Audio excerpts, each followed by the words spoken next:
केंद्रीय गृहमंत्री अमित शहा यांनी डॉक्टर बाबासाहेब आंबेडकर यांच्यावर केलेल्या वक्तव्याचे सोलापुरातही पडसाद उमटले आहेत। सोलापुरातील कुंभारी गावात 7 ते 8 अज्ञात तरुणांकडून एसटी बसची तोडफोड झाल्याची घटना घडली आहे।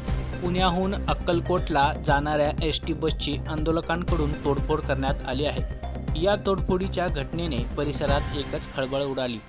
केंद्रीय गृहमंत्री अमित शहा यांनी डॉक्टर बाबासाहेब आंबेडकर यांच्यावर केलेल्या वक्तव्याचे देशभरात पडसाद उमटत आहेत। देशाच्या संसदेतही विरोधकांनी गोंधळ केला।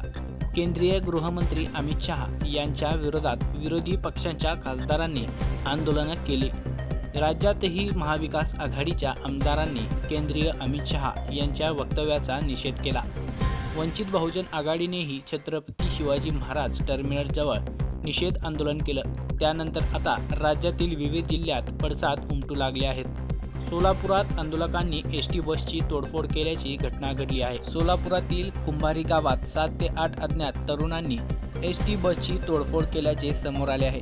पुण्यातील स्वारगेटहून अक्कलकोटकडे निघालेल्या एसटीची आंदोलकांकडून तोडफोड करण्यात आली आहे। या आंदोलकांनी एसटीची काच फोडल्यानंतर चालक आणि प्रवाशांना खाली उतरवलं। एका आंदोलकाने चक्क एसटी बस स्वतः चालवत नेली।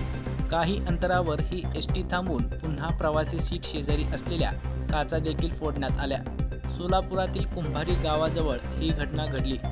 यावेळी आंदोलकांकडून गृहमंत्री अमित शहा यांच्या विरोधात घोषणाबाजी केल्याची माहिती हाती आली आहे। या घटनेची माहिती मिळताच पोलीस कुंभारी गावात पोहोचले। त्यांनी गाडीतील प्रवाशांना दुसऱ्या गाडीत अक्कलकोटला रवाना केले। या गाडीत जवळपास 35 प्रवासी हे स्वारगेटहून अक्कलकोटच्या दिशेने निघाले होते।